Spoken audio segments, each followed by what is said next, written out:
Assalamualaikum warahmatullahi wabarakatuh. Di sini kami dari kelompok 2 ingin mempresentasikan tentang menganalisa kasus bisnis. Selanjutnya izinkan saya untuk memperkenalkan anggota-anggota kelompok kami. Yang pertama ada Samrotul Fitriyah, yang kedua ada Yesika Arinda, yang ketiga ada Wanda Ayu, yang keempat ada Devina Ayu, yang kelima saya sendiri Nicholas Riki, yang keenam ada Noval Zaki, yang ketujuh Marcella Fairia. Selanjutnya akan diteruskan oleh rekan saya. Perencanaan strategis. Dalam perencanaan strategis adalah proses mengidentifikasi tujuan, strategi, dan juga sumber daya organisasi jangka panjang. Nah, itu tadi merupakan pengertian dari perencanaan strategis. Nah, perencanaan strategis ini merupakan sebuah rencana strategis yang melihat melampaui kegiatan sehari-hari dan juga berfokus pada cakrawala 3, 5, 10 atau lebih tahun di masa depan. Kemudian tim IT harus memberikan sumber daya IT untuk mendukung tujuan strategis jangka panjang untuk perusahaan. Nah, oleh karena itu, analisis dari IT dan juga sistem harus memahami dan berpartisipasi dalam kegiatan perencanaan strategis. Setiap manajer IT harus bersiap untuk kebutuhan jangka panjang, seperti gudang data baru, bahkan saat mereka menangani masalah langsung, seperti logika dalam sistem penggajian. Di sebagian besar perusahaan, tim IT meninjau setiap proposal, proyek, dan juga permintaan sistem terkait IT untuk menentukan apakah itu menyajikan kasus bisnis yang kuat atau pembenaran. Nah, kemudian untuk slide berikutnya akan memberikan gambaran tentang perencanaan strategis ini yang terdapat 3, yaitu yang pertama tinjauan perencanaan strategis, kemudian yang kedua ada deskripsi analisis SWOT, dan yang terakhir yaitu melihat peran departemen IT. Yang pertama, tinjauan perencanaan strategis. Perencanaan strategis dimulai dengan pernyataan misi yang mencerminkan visi, tujuan, dan juga nilai perusahaan. Pernyataan misi biasanya berfokus pada tantangan dan juga tujuan jangka panjang. Pentingnya pemangku kepentingan perusahaan dan juga komitmen terhadap peran perusahaan sebagai warga korporat. Sebagai contoh yang terdapat di dalam e-book yaitu misalnya pernyataan misi Google yang diposting di situs web mereka dinyatakan secara ringkas dan juga dapat diakses dan bermanfaat. Dengan pernyataan misi sebagai latar belakang, perusahaan mengembangkan tujuan dan juga sasaran jangka pendek. Misalnya, perusahaan mungkin menetapkan 1 tahun, 3 tujuan, dan juga 5 tahun mobil untuk memperluas pangsa pasar. Untuk mencapai tujuan tersebut, perusahaan dapat mengembangkan daftar tujuan jangka pendek. Jika ingin meningkatkan pesanan online besar 30% di tahun depan, perusahaan dapat menetapkan tujuan tribulanan dengan tonggak bulanan. Nah, kemudian tujuan prioritas tinggi disebut faktor keberhasilan kritis. Faktor keberhasilan kritis adalah salah satu yang harus dicapai untuk memenuhi misi perusahaan. Tujuan juga dapat mencakup secara rencana taktis, seperti membuat situs web baru dan juga melatih kelompok dukungan pelanggan khusus untuk menjawab pertanyaan email, yang akhirnya tujuan diterjemahkan ke dalam operasi bisnis sehari-hari, didukung oleh tim IT dan juga sumber daya perusahaan lainnya. Hasilnya adalah serangkaian hasil bisnis yang mempengaruhi kinerja perusahaan, pemangku kepentingan manapun, untuk mengatur informasi dunia dan menjadikannya se-universal. Yang selanjutnya yakni analisis SWOT. SWOT berarti strength, yaitu kekuatan, weakness, kelemahan, opportunities, peluang, dan juga yang terakhir yaitu threat, yaitu ancaman. Analisis SWOT dapat berfokus pada produk atau proyek tertentu, divisi operasi, seluruh perusahaan, atau pernyataan misi itu sendiri. Tujuan keseluruhannya adalah untuk menghindari pencarian tujuan yang tidak realistis, tidak menguntungkan, atau tidak dapat dicapai. Nah, untuk analisis SWOT ini biasanya dimulai dengan pertanyaan. Untuk yang pertama yaitu apa kekuatan kita, bagaimana sih caranya kita dapat menggunakan untuk mencapai tujuan bisnis kita. Kemudian yang kedua ada tentang kelemahan, yaitu apa tentang kelemahan kita dan juga bagaimana kita bisa mengurangi atau menghilangkannya. Dan yang ketiga yaitu peluang kita dan juga bagaimana kita berencana untuk memanfaatkannya. Dan yang terakhir yaitu ancaman dan bagaimana kita dapat menilai, mengelola dan juga merespon risiko yang mungkin terjadi. Selanjutnya yang ketiga yaitu peran Departemen IT. Untuk peran Departemen IT ini, seorang analis sistem harus tertarik pada perencanaan strategis karena mencerminkan tingkat keterlibatan yang lebih tinggi dalam mendukung arah proyek. Analisis sistem harus fokus pada peran strategis Departemen IT yang lebih besar, bahkan saat mereka melakukan tugas teknik sehari-hari. Analisis berpengalaman tahu bahwa perencanaan sangat penting untuk keberhasilan proyek IT dan harus dimulai sedini mungkin. Perencanaan yang cermat dapat membantu memastikan bahwa proyek mendukung strategi bisnis yang kebutuhan operasional secara keseluruhan. Nah, ruang lingkup proyek didefinisikan dengan baik dan juga dinyatakan dengan jelas dengan tujuan yaitu realistis, dapat dicapai dan juga terikat pada pernyataan, hambatan, kendala, faktor dan juga masukan tertentu lainnya. Selama proses perencanaan ini, manajemen dan juga IT harus terikat erat. Di masa lalu, Departemen IT tipikal menangani semua aspek pengembangan sistem dan juga berkonsultasi dengan pengguna hanya jika departemen menginginkan masukan pengguna. Nah, untuk saat ini pengembangan sistem jauh lebih berorientasi pada tim, pendekatan baru untuk pengembangan sistem, seperti metode tangkas, biasanya melibatkan kelompok pengguna, manajer, dan staf IT yang bekerja sama sejak awal proyek. Yang selanjutnya ada alat perencanaan strategis. Terlepas dari strategi pengembangan yang digunakan, banyak juga organisasi yang masih mengandalkan kelompok IT untuk memberikan panduan dalam memilih alat untuk mendukung kegiatan perencanaan strategis mereka. Nah, beberapa analis tetap menggunakan metode berbasis teks tradisional, seperti menggunakan tabel Microsoft Word untuk memberikan struktur dan juga kejelasan. Nah, tapi yang lainnya juga memilih spreadsheet dan juga Microsoft Excel karena mudah untuk menampilkan prioritas dan juga kepentingan relatif dari asumsi perencanaan. Terlepas dari itu, ada juga pendekatan yang lebih canggih, yaitu dengan menggunakan alat CAS untuk mendefinisikan dan juga mendokumentasikan lingkungan. Alat-alat tersebut dapat menggabungkan berbagai pernyataan, entitas, elemen data, dan juga mode grafikal ke dalam struktur keseluruhan, yang hasilnya lebih konsisten, kualitas lebih baik, dan juga jauh lebih sedikit usaha untuk analisis sistem. Selanjutnya ada kasus bisnis. Dari fase perencanaan sistem, tim IT meninjau permintaan untuk menentukan apakah kasus kelayakan yang kuat. Nah, istilah kasus bisnis mengacu pada alasan atau pembenaran untuk proposal. Nah, untuk melakukan tinjauan, analisis harus mempertimbangkan misi, tujuan, dan juga kebutuhan IT perusahaan secara keseluruhan. Kasus bisnis harus komprehensif, namun mudah dipahami. Ini harus menggambarkan proyek dengan jelas, demi memberikan pembenaran untuk melanjutkan dan juga memperkirakan dampak keuangan proyek. Dalam kasus bisnis ini, terdapat beberapa pertanyaan yang harus dijawab, seperti mengapa kita harus melakukan proyek ini, tentang apa proyek itu, bagaimana solusi untuk mengatasi masalah bisnis utama, berapa biayanya, dan juga berapa lama waktu yang dibutuhkan, apa kita akan mengalami penurunan produktivitas selama masa transisi, berapa pengembalian investasi dan juga periode pengembalian, dan juga masih banyak lagi.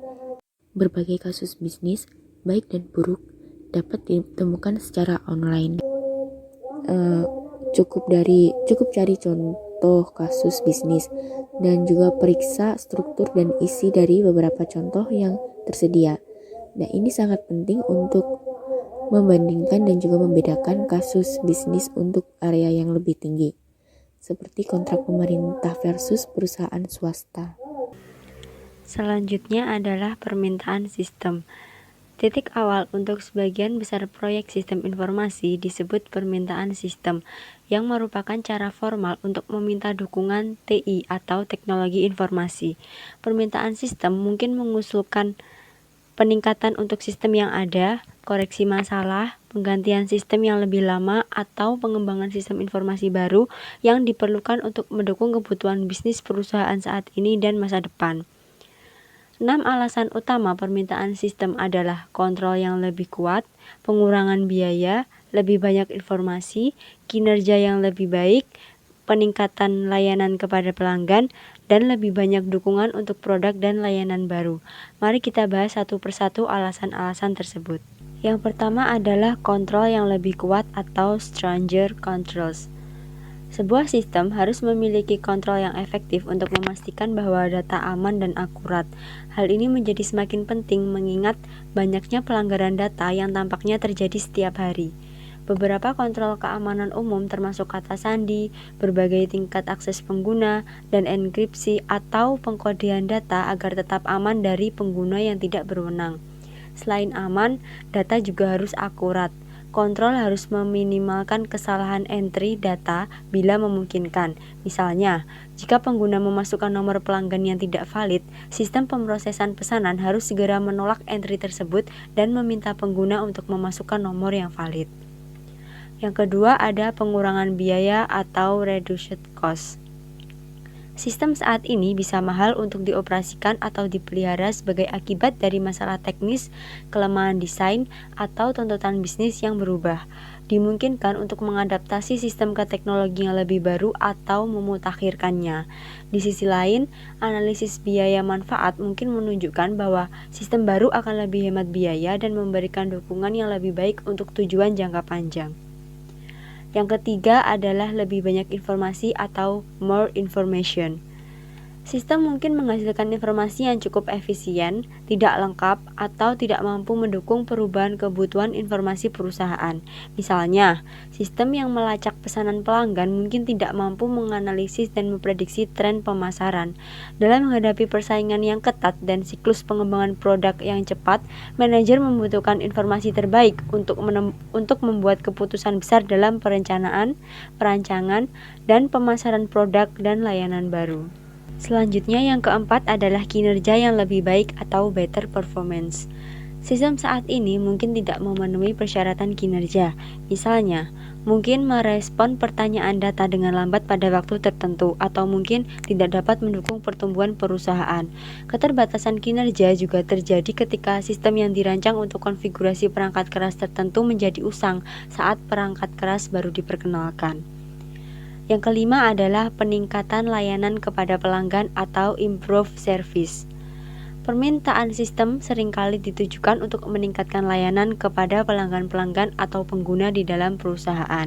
Misalnya, mengizinkan investor reksadana untuk memeriksa saldo akun mereka di situs web, menyimpan data preferensi pelanggan mobil sewaan, atau membuat sistem pendaftaran perguruan tinggi online adalah contoh penyediaan layanan yang berharga dan peningkatan kepuasan pelanggan. Yang terakhir yaitu keenam adalah lebih banyak dukungan untuk produk dan layanan baru atau more support for new products and service. Produk dan layanan baru seringkali memerlukan jenis atau tingkat dukungan teknologi informasi baru.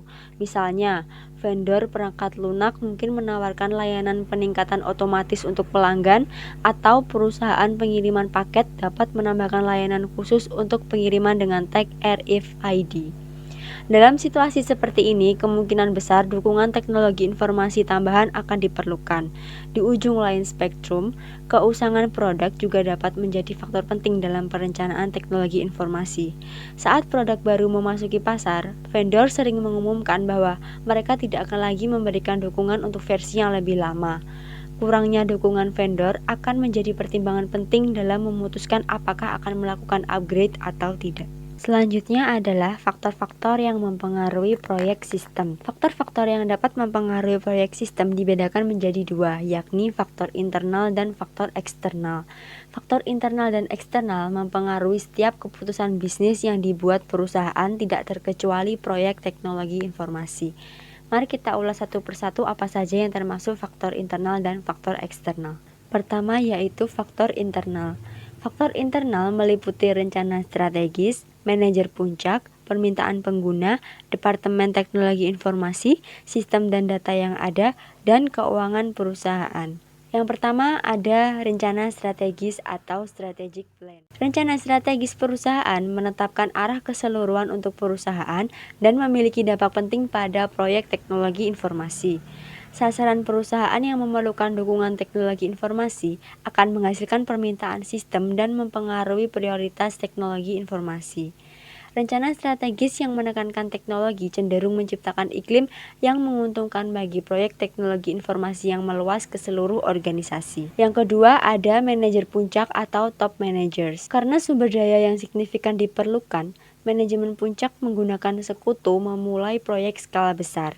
Keputusan tersebut sering kali dihasilkan dari tujuan bisnis strategis yang memerlukan sistem teknologi informasi baru, lebih banyak informasi untuk proses pengambilan keputusan, atau dukungan yang lebih baik untuk sistem informasi yang sangat penting. Yang ketiga ada permintaan pengguna atau user request. Karena pengguna lebih mengandalkan sistem informasi untuk melakukan pekerjaan mereka cenderung meminta lebih banyak layanan dan dukungan teknologi informasi. Misalnya, perwakilan penjualan mungkin meminta perbaikan pada situs web perusahaan, laporan analis penjualan yang lebih canggih, jaringan untuk menghubungkan semua lokasi penjualan, atau sistem online yang memungkinkan pelanggan memperoleh status pesanan mereka secara instan. Atau pengguna mungkin tidak puas dengan sistem saat ini karena sulit dipelajari atau kurang fleksibel. Mereka mungkin menginginkan dukungan sistem informasi untuk kebutuhan bisnis yang bahkan tidak ada saat sistem pertama kali dikembangkan. Selanjutnya yang keempat ada Departemen Teknologi Informasi atau Information Technology Department. Permintaan proyek sistem juga datang dari Departemen Teknologi Informasi itu sendiri. Anggota staf teknologi informasi sering membuat rekomendasi berdasarkan pengetahuan mereka tentang operasi bisnis dan tren teknologi. Proposal teknologi informasi mungkin hanya masalah teknis seperti penggantian komponen jaringan tertentu atau saran yang mungkin lebih berorientasi bisnis seperti mengusulkan sistem pelaporan atau pengumpulan data baru. Yang kelima ada sistem dan data yang ada atau existing systems and data. Kesalahan atau masalah pada sistem yang ada dapat memicu permintaan untuk proyek sistem. Ketika berhadapan dengan sistem yang lebih tua, analis terkadang menghabiskan terlalu banyak waktu untuk bereaksi terhadap masalah sehari-hari tanpa melihat penyebab yang mendasarinya. Pendekatan ini dapat mengubah sistem informasi menjadi tambal sulam koreksi dan perubahan yang tidak dapat mendukung kebutuhan bisnis perusahaan secara keseluruhan. Masalah ini biasanya terjadi dengan sistem warisan yang merupakan sistem lama yang kurang maju secara teknologi. Yang terakhir ada keuangan perusahaan atau company finance. Status keuangan perusahaan dapat mempengaruhi proyek sistem.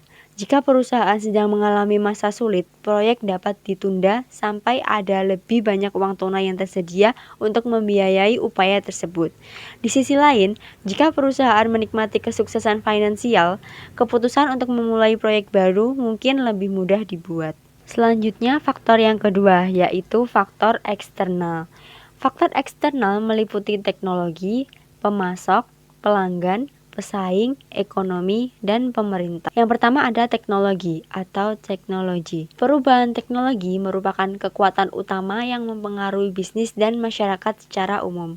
Misalnya, pertumbuhan telekomunikasi yang cepat ditambah dengan peningkatan daya komputasi dan miniaturisasi komponen elektronik yang berkelanjutan telah menciptakan seluruh industri dan teknologi baru, termasuk proliferasi smartphone dan ekosistem aplikasi. teknologi juga secara dramatis membentuk kembali operasi bisnis yang ada.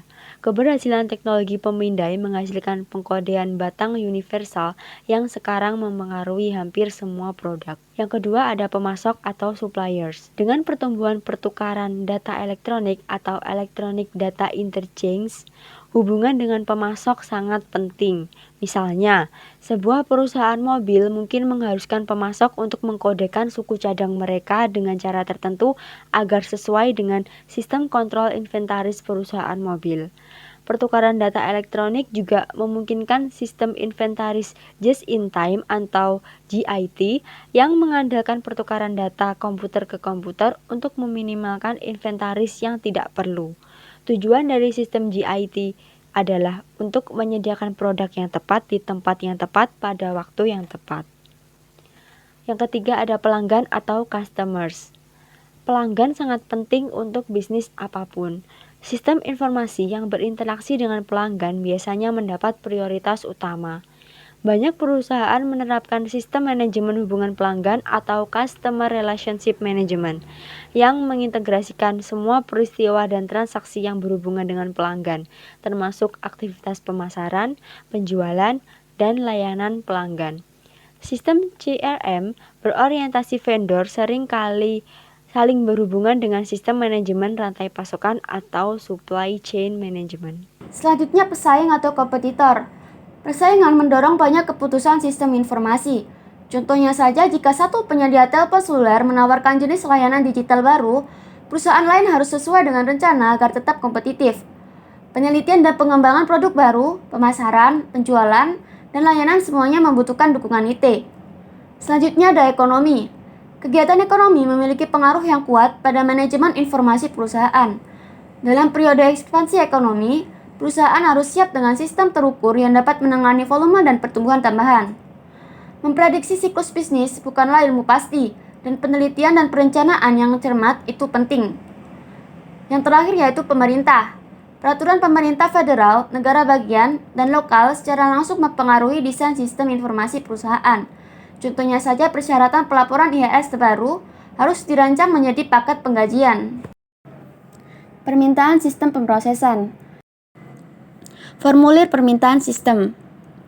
Formulir yang dirancang dengan benar merampingkan proses permintaan dan memastikan konsistensi. Formulir harus mudah dipahami dan disertai petunjuk yang jelas. Pada saat formulir permintaan sistem diterima, analis sistem atau manajer IT memeriksanya agar bisa menentukan sumber daya IT apa yang diperlukan untuk penyelidikan awal. Selanjutnya, alat permintaan sistem. Alat permintaan sistem bertujuan khusus dapat digunakan untuk membantu mengelola alur kerja. Pada gambar tersebut bisa diperhatikan, yaitu gambar tersebut menggambarkan kemampuan permintaan layanan dari Integrivi yang menangkap, mengelola, dan mengerutukan permintaan ke analis sistem berdasarkan aturan bisnis yang dapat ditentukan. Dengan cara ini, permintaan dilacak dan dianalisis untuk meningkatkan kinerja. Komite peninjau sistem. Komite peninjau sistem digunakan untuk mengevaluasi permintaan sistem. Pada sudut pandang yang lebih luas, sebuah komite dapat menetapkan prioritas lebih efektif daripada individu, dan bias satu orang cenderung tidak mempengaruhi keputusan. Direktur IT berfungsi sebagai konsultan teknis untuk memastikan bahwa anggota komite menyadari isu krusial, masalah, dan peluang penting. Kelemahan komite. Kelemahan komite yaitu tindakan atas permintaan harus menunggu sampai komite bertemu. Anggota mungkin mendukung proyek-proyek yang diminta oleh departemen mereka sendiri. Dan yang terakhir yaitu perbedaan politik internal dapat menunda keputusan penting. Menilai kelayakan permintaan. Permintaan sistem harus lulus beberapa tes untuk melihat apakah layak untuk melanjutkan lebih lanjut. Langkah pertama yaitu mengidentifikasi dan menyingkirkan permintaan sistem yang tidak layak. Terkadang untuk menilai kelayakan permintaan cukup sederhana dan dapat dilakukan dalam beberapa jam saja. Namun, jika permintaan tersebut melibatkan sistem baru atau perubahan besar, maka diperlukan pencarian fakta dan investigasi yang luas dalam bentuk studi kelayakan. Studi kelayakan. Studi kelayakan menggunakan 4 tolak ukur utama untuk mengukur proposal. Yang pertama yaitu kelayakan operasional, Kedua, kelayakan ekonomi. Ketiga, kelayakan teknis. Dan yang terakhir yaitu kelayakan jadwal. Berapa banyak upaya yang harus dilakukan dalam studi kelayakan tergantung pada sifat permintaan. Contohnya saja, jika departemen menginginkan laporan yang ada diurutkan dalam bentuk urutan yang berbeda, analis dapat memutuskan dengan cepat apakah permintaan tersebut layak. Sedangkan di sisi lain, proposal oleh Departemen Pemasaran untuk sistem riset pasar baru untuk memprediksi tren penjualan akan membutuhkan lebih banyak usaha. Dalam kedua kasus, analis sistem harus mengajukan pertanyaan-pertanyaan penting. Pertanyaan-pertanyaan penting yang harus diajukan oleh analis sistem yaitu 1. Apakah proposal tersebut diinginkan dalam arti operasional? Apakah ini pendekatan praktis yang akan memecahkan masalah atau memanfaatkan kesempatan untuk mencapai tujuan perusahaan? 2. Apakah proposal itu layak secara teknis? Apakah sumber daya teknis yang diperlukan dan orang-orang tersedia untuk proyek ini? 3. Dapatkah proposal dilakukan dalam jangka waktu yang dapat diterima? 4. Apakah proposal tersebut diinginkan secara ekonomi? Apa penghematan dan biaya diproyeksikan? Dan 5. Yaitu, apakah faktor tidak berwujud lainnya terlibat, seperti kepuasan pelanggan atau citra perusahaan? Apakah masalah layak dipecahkan dan akankah permintaan menghasilkan investasi bisnis yang sehat? Selanjutnya ada kelayakan operasional. Kelayakan operasional berarti bahwa sistem yang diusulkan akan digunakan secara efektif setelah sistem tersebut telah dikembangkan. Jika pengguna mengalami kesulitan dengan sistem baru, hal itu juga tidak akan menghasilkan keuntungan yang diharapkan. Budaya organisasi juga dapat mempengaruhi kelayakan operasional. Pertanyaan berikut akan membantu memprediksi kelayakan operasional sistem. Yang pertama, apakah manajemen mendukung proyek? Apakah pengguna mendukung proyek? Apakah sistem saat ini disukai dan efektif digunakan? Apakah pengguna melihat perlunya perubahan? Yang kedua, apakah sistem baru akan menghasilkan pengurangan tenaga kerja? Jika demikian, apa yang akan terjadi pada karyawan yang terkena dampak? Selanjutnya, apakah sistem baru memerlukan pelatihan bagi pengguna? Jika demikian, apakah perusahaan siap untuk menyediakan sumber daya yang diperlukan untuk melatih karyawan saat ini? Selanjutnya, apakah pengguna akan terlibat dalam perencanaan sistem baru sejak awal? Apakah sistem baru akan menempatkan tuntutan baru kepada pengguna atau memerlukan operasi apapun dan perubahan? Misalnya, apakah ada informasi yang kurang dapat diakses atau diproduksi lebih sedikit atau sering? Akankah kinerja menurun dengan cara apapun? Jika demikian, apakah keuntungan keseluruhan untuk organisasi lebih besar daripada kerugian individu? Apakah pelanggan akan mengalami efek buruk dengan cara apapun, baik sementara atau permanen? Apakah risiko akan mempengaruhi citra atau niat baik perusahaan? Apakah jadwal pengembangan bertentangan dengan prioritas perusahaan lain? Apakah masalah hukum atau etika perlu dipertimbangkan?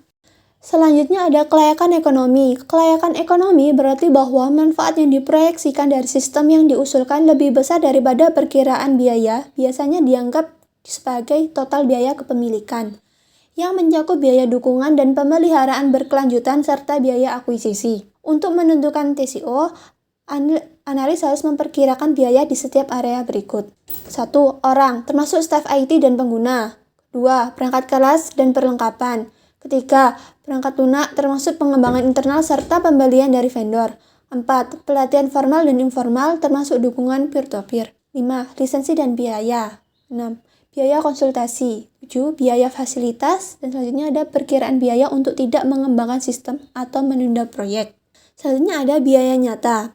Biaya nyata seperti tercantum di atas biasanya dapat diukur dalam dolar.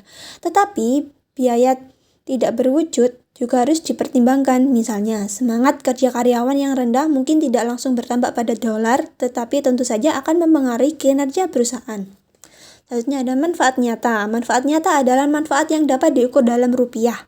Manfaat nyata dihasilkan dari penurunan biaya, peningkatan pendapatan, atau keduanya. Manfaat tidak berwujud adalah keuntungan yang sulit diukur dalam dolar, tetapi penting bagi perusahaan. Selanjutnya ada kelayakan teknis. Kelayakan teknis mengacu pada sumber daya teknis yang dibutuhkan untuk mengembangkan, membeli, menginstal, atau mengoperasikan sistem. Ketika menilai kelayakan teknis, seorang analis harus mempertimbangkan poin-poin berikut. Pertama, apakah perusahaan memiliki perangkat keras, perangkat lunak, dan sumber daya jaringan yang diperlukan? Jika tidak, dapatkah sumber daya tersebut diperoleh tanpa kesulitan? Kedua, apakah perusahaan memiliki keahlian teknis yang dibutuhkan? Jika tidak, apakah bisa diakuisisi? Selanjutnya, apakah platform yang diusulkan memiliki kapasitas yang cukup untuk kebutuhan masa depan? Jika tidak, apakah bisa diperpanjang? Apakah prototipe diperlukan? Apakah lingkungan perangkat keras dan perangkat lunak dapat diandalkan? Apakah itu akan terintegrasi dengan sistem informasi perusahaan lain baik sekarang maupun di masa yang akan datang? Apakah akan berinteraksi dengan baik dengan sistem eksternal yang dioperasikan dengan pelanggan dan pemasok? Akankah kombinasi perangkat keras dan perangkat lunak memberikan kinerja yang memadai? Apakah ada ekspektasi dan spesifikasi kinerja yang jelas? Apakah sistem dapat menangani volume transaksi dan perusahaan di masa mendatang?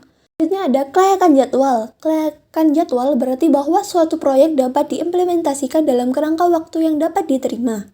Ketika menilai kelayakan jadwal, seorang analis sistem harus mempertimbangkan interaksi antara waktu dan biaya. Masalah lain yang berhubungan dengan kelayakan jadwal adalah sebagai berikut. Pertama, dapatkah perusahaan atau tim IT mengendalikan faktor-faktor yang mempengaruhi kelayakan jadwal? Apakah manajemen telah membentuk perusahaan yang dapat dipercaya untuk proyek tersebut? Kondisi apa yang harus dipenuhi selama pengembangan sistem? Apakah jadwal yang dipercepat akan menimbulkan risiko? Jika demikian, apakah risikonya dapat diterima? Apakah teknik manajemen proyek akan tersedia untuk mengkoordinasikan dan mengendalikan proyek? Apakah manajer proyek akan ditunjuk? Selanjutnya ada menentukan prioritas. Prioritas dinamis. Penting untuk dicatat bahwa banyak proyek bersifat dinamis. Misalnya, obrolan proyek telah mengadopsi metodologi tangkas yang rentan terhadap perubahan cepat sepanjang siklus pengembangan sistem. Perubahan ini dapat menyebabkan prioritas permintaan juga berubah. Misalnya, biaya akuisisi mungkin meningkat dari waktu ke waktu, membuat proyek lebih mahal dari yang diperkirakan. Hal ini dapat mempengaruhi kelayakan ekonomi dari sejumlah permintaan. Selain itu, manajer dan pengguna terkadang kehilangan kepercayaan pada sebuah proyek. Untuk semua alasan itu, analisis kelayakan dan penetapan prioritas adalah pekerjaan berkelanjutan yang harus dilakukan selama proses pengembangan sistem. Faktor-faktor yang mempengaruhi prioritas. Saat menilai prioritas proyek, seorang analis sistem harus mempertimbangkan hal-hal berikut. Apakah sistem yang diusulkan akan mengurangi biaya? Di mana? Kapan? Bagaimana? Seberapa banyak? Apakah sistem akan meningkatkan pendapatan bagi perusahaan? Di mana? Kapan? Bagaimana? Seberapa banyak? Akankah proyek sistem menghasilkan lebih banyak informasi atau menghasilkan hasil yang lebih baik? Bagaimana? Apakah hasilnya terukur? Apakah sistem akan melayani pelanggan dengan baik? Apakah sistem akan melayani organisasi dengan baik? Dapatkah proyek dilaksanakan dalam jangka waktu yang wajar? Berapa lama hasilnya akan bertahan? Apakah sumber daya keuangan, manusia, dan teknis yang diperlukan tersedia? Proyek diskresioner dan non-diskresioner. Proyek di mana manajemen memiliki pilihan dalam mengimplementasikannya disebut proyek diskresioner. Proyek di mana tidak ada pilihan disebut proyek non-diskresioner. Membuat laporan baru untuk pengguna adalah contoh proyek diskresioner. Menambahkan laporan dan disyaratkan oleh undang-undang federal yang baru adalah contoh proyek non-diskresioner. Jika proyek tertentu tidak bersifat diskresioner, analisis sistem harus menanyakan apakah benar-benar perlu bagi komite peninjau sistem untuk mengevaluasinya. Beberapa orang percaya bahwa menunggu persetujuan komite menunda proyek-proyek non-diskresioner penting yang tidak perlu. Yang lain percaya bahwa mengirimkan semua permintaan ke tinjauan sistem membuat komite tetap menyadari semua proyek yang bersaing untuk sumber daya TI. Akibatnya, panitia dapat meninjau prioritas dan membuat jadwal yang realistis. Yang selanjutnya ada investigasi awal. Perencanaan investigasi awal. Sebelum memulai investigasi awal, penting untuk membiarkan orang tahu tentang penyelidikan dan menjelaskan peran analis sistem. Rapat dengan manajer kunci, pengguna, dan pemangku kepentingan lainnya seperti staf TI harus dijadwalkan untuk menggambarkan proyek, menjelaskan peran dan tanggung jawab, menjawab pertanyaan, dan mengundang komentar. Komunikasi interaktif dengan pengguna dimulai pada titik ini dan berlanjut sepanjang pengembangan proses. Sebuah proyek sistem sering menghasilkan perubahan signifikan dalam operasi perusahaan. Karyawan mungkin ingin tahu, khawatir, atau bahkan menentang perubahan itu. Tidak mengherankan untuk bertemu beberapa resistensi pengguna selama penyelidikan awal. Sikap dan reaksi karyawan penting dan harus dipertimbangkan. Selanjutnya, melakukan investigasi awal. Analis sistem biasanya mengikuti serangkaian langkah berikut ini. Yang pertama, pahami masalah atau peluang. Sistem analis perlu mengembangkan obrolan profil bisnis dengan menjelaskan proses dan fungsi bisnis saat ini, bahkan di mana permintaan itu melibatkan perubahan atau meningkatkan yang relatif kecil. Bagaimana memilih modifikasi akan mempengaruhi operasi bisnis. Yang kedua, tentukan lingkup dan kendala proyek. Menentukan ruang lingkup proyek yaitu mendefinisikan batas-batas tertentu atau luas dari proyek. Misalnya, pernyataan bahwa penggajian tidak diproduksi secara akurat dengan membuat daftar dengan bagian tersebut harus dilakukan, dapat dilakukan dan tidak dilakukan.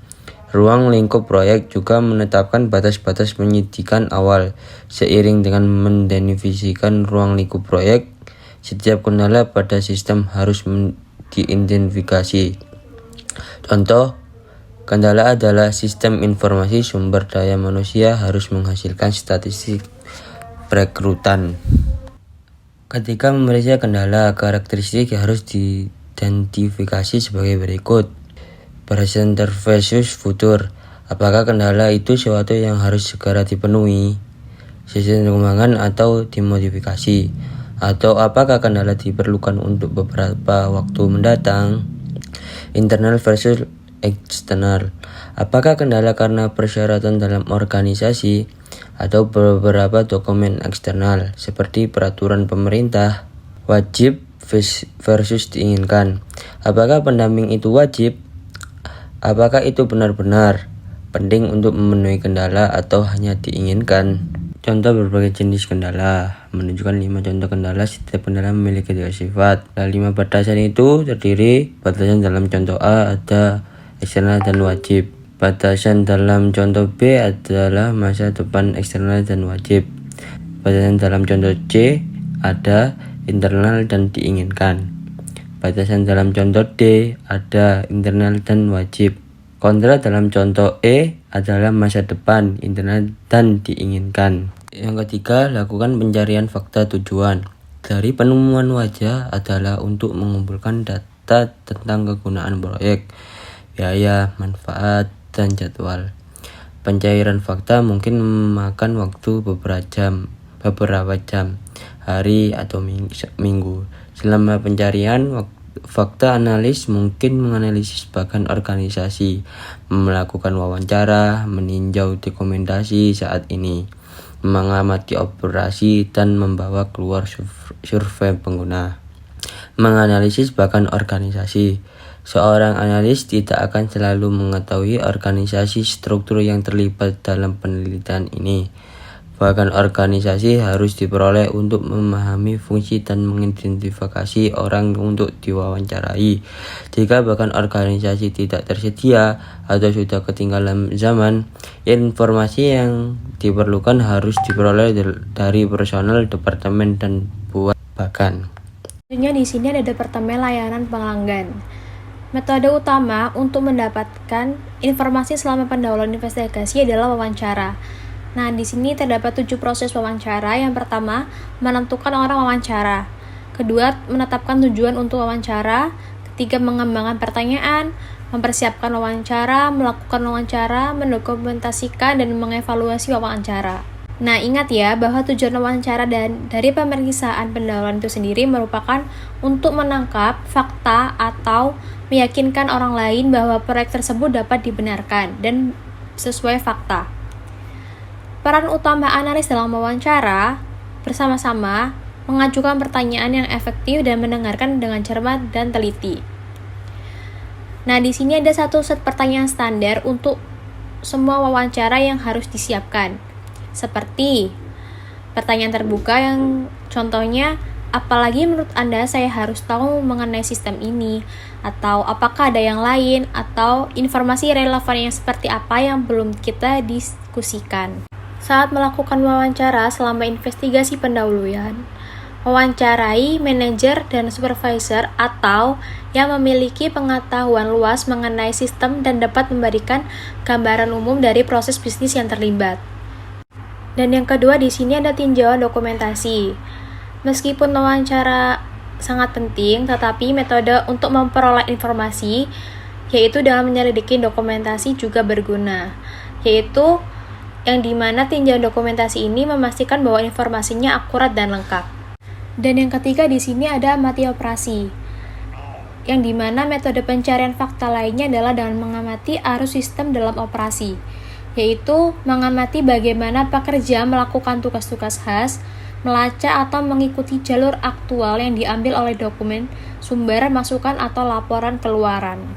Yang keempat, yaitu lakukan survei pengguna, yang di dalam kasus merancang formulir yang diisi pengguna dan dijalankan kembali untuk tabulasi. Tabulasi merupakan sebuah bentuk dari serangkaian kegiatan penelitian yang menggambarkan jawaban dari responden dengan cara tertentu. Dan yang terakhir di sini ada analisis data, di mana analisis sistem ini menggunakan banyak teknik untuk menemukan sumbernya dari sebuah masalah, seperti Pareto Bagan yang merupakan alat yang banyak digunakan untuk memvisualisasikan masalah yang perlu mendapatkan perhatian. Selanjutnya di sini adalah contoh dari analisis sistem, yaitu Bagan Pareto yang menampilkan penyebab dari suatu masalah dalam prioritas memesan. Jadi seorang analis dapat menangani kasus paling urgent. Dalam contoh ini, masalah nomor bagian akan menjadi titik awal yang jelas. Dan untuk grafik yang di bawah ini merupakan bagan XY yang sering sekali disebut dengan diagram mencar, yang dimana akar pemecahan masalah lain. Jadi seringkali seorang analis mencari korelasi antara dua variabel.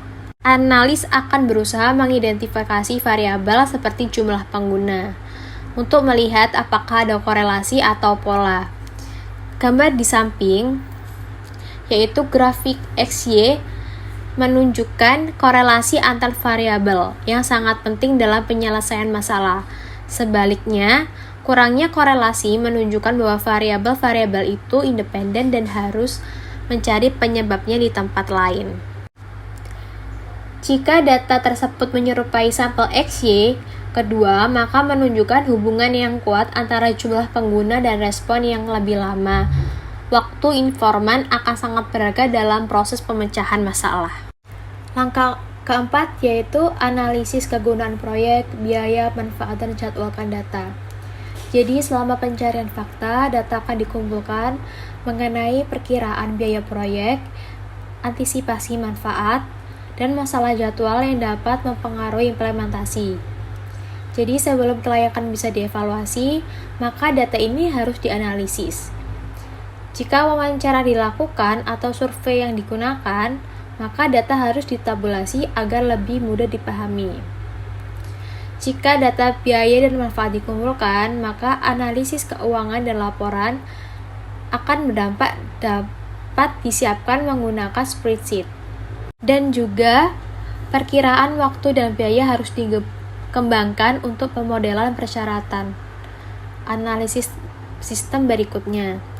Jadi ada beberapa pertanyaan yang harus dipertimbangkan. Seperti di sini ada informasi apa yang harus diperoleh dan bagaimana akan dikumpulkan dan dianalisis. Siapa yang akan melakukan wawancara? Berapa banyak orang yang akan diwawancarai dan berapa banyak waktu yang dibutuhkan untuk bertemu dengan orang-orang dan menginformasikan mereka mengenai tanggapan. Apakah akan dilakukan survei? Siapa yang akan terlibat? Berapa lama waktu yang dibutuhkan orang untuk menyelesaikannya? Berapa lama waktu yang dibutuhkan untuk mentabulasi hasil? Dan berapa biaya untuk menganalisis informasi dan menyiapkan laporan dengan temuan dan rekomendasi. Langkah kelima yaitu evaluasi kelayakan. Nah, pada titik ini masalah atau peluang telah dianalisis. Jadi ruang lingkup proyek dan kendala telah ditentukan, serta pencarian fakta telah dilakukan untuk mengevaluasi kegunaan proyek, biaya, manfaat, dan kendala waktu. Jadi langkah selanjutnya adalah menilai kelayakan proyek yang dimulai dengan meninjau jawaban atas pertanyaan. Yang pertama adalah kelayakan operasional. Pencarian fakta harus menyertakan ulasan pengguna, kebutuhan, persyaratan, dan harapan. Jadi ketika data ini dianalisis, cari area yang mungkin menghadirkan masalah bagi pengguna sistem dan bagaimana cara mengatasinya. Karena kelayakan operasional berarti bahwa suatu sistem akan digunakan secara efektif Dan yang kedua ada kelayakan ekonomi, yaitu perkiraan biaya untuk tim pengembangan proyek akan dibangun ke dalam rencana manajemen proyek. Nah, di mana menggunakan data pencarian fakta, alat analisis keuangan dapat diterapkan untuk menilai kelayakan. Data biaya manfaat akan menjadi faktor penting untuk pertimbangkan manajemen. Dan yang ketiga ada kelayakan teknis. Data pencarian fakta harus mengidentifikasi perangkat keras, perangkat lunak, dan sumber daya jaringan yang diperlukan untuk mengembangkan, menginstal, dan mengoperasikan sistem. Dengan ini, data daftar periksa dapat dikembangkan yang akan menyoroti biaya dan masalah teknis apabila ada. Dan yang terakhir ada kelayakan jadwal. Data pencarian fakta harus mencakup harapan pemangku kepentingan mengenai waktu yang dapat diterima dan keberanian penyelesaian. Seperti disebutkan sebelumnya, sering terjadi trade-off antara jadwal proyek dan biayanya. Sebagai contoh, mengoperasi jadwal proyek mungkin dapat dilakukan, tetapi hanya jika anggaran ditingkatkan karenanya untuk menambah personel tambahan, dan data jadwal akan dimasukkan ke dalam rencana proyek dalam bentuk durasi tugas dan pencapaian. Pada tahap penyelidikan pendahuluan, terdapat beberapa alternatif. Dia mungkin tidak ada tindakan yang diperlukan atau ada strategi lain seperti tambahan pelatihan. Untuk memecahkan masalah kecil, solusi sederhana mungkin lebih dipilih tanpa melakukan analisis lebih lanjut. Dan di sini yang terakhir meringkas investigasi awal, yaitu penutup akhir dalam investigasi pendahuluan adalah merangkum hasil dari rekomendasi yang dapat disampaikan kepada manajemen dalam bentuk laporan atau presentasi. Laporan tertulis dan presentasi lisan adalah contoh diperlunya analisis sistem untuk mengembangkan keterampilan komunikasi yang kuat. Laporan tersebut mencakup evaluasi permintaan sistem atau perkiraan biaya dan manfaat, dan kasus untuk action yang merupakan ringkasan dari permintaan proyek dan rekomendasi khusus. Nah, di sini ada format file spesifik dari laporan investigasi awal yang bervariasi, di mana laporan tersebut terdiri dari bagian-bagian berikut. Yang pertama ada pendahuluan. Bagian ini adalah gambaran umum dari laporan. Pengenalan berisi deskripsi singkat tentang sistem, nama orang atau kelompok, siapa yang melakukan investigasi, dan nama orang atau kelompok yang memulai penyelidikan. Dan yang kedua ada ringkasan permintaan sistem. Ringkasan yang menjelaskan dasar dari sistem meminta. Yang ketiga ada bagian temuan-temuan yang berisi hasil penyelidikan awal, termasuk deskripsi ruang lingkup proyek, kendala, dan kelayakan. Dan yang keempat adalah rekomendasi, di mana ringkasan permintaan proyek dan rekomendasi khusus. Manajemen akan membuat keputusan akhir, tetapi masukan dari Departemen TI merupakan peran proyek. Bagian ini mencantumkan orang-orang yang akan ada peran proyek. Bagian ini mencantumkan orang-orang yang akan berpartisipasi dalam proyek dan menjelaskan peran setiap orang. Perkiraan waktu dan biaya. Bagian ini menjelaskan biaya perolehan dan menginstal sistem, serta total biaya kepemilikan selama sistem berguna kehidupan. Biaya tidak berwujud juga harus diperhatikan. Dan ada juga manfaat yang diharapkan. Bagian ini mencakup antisipasi, berwujud dan tidak berwujud, manfaat, dan jadwal yang menunjukkan kapan hal itu akan terjadi. Dan yang terakhir adalah lampiran. Lampiran ini disertakan dalam laporan apabila informasi pendukung harus dilampirkan. Misalnya, wawancara yang dilakukan mungkin terdaftar, dokumen yang ditinjau, dan sumber lain untuk informasi yang diperoleh. Laporan wawancara terperinci tidak perlu disertakan, tetapi dokumen-dokumen itu yang mendukung semua laporan atau temuan laporan harus disimpan untuk referensi di masa yang akan mendatang. Baik, mungkin itu saja yang dapat kami sampaikan dalam presentasi kali ini. Bila ada kesalahan kata, mohon dimaafkan. Sekian dan terima kasih. Wassalamualaikum warahmatullahi wabarakatuh.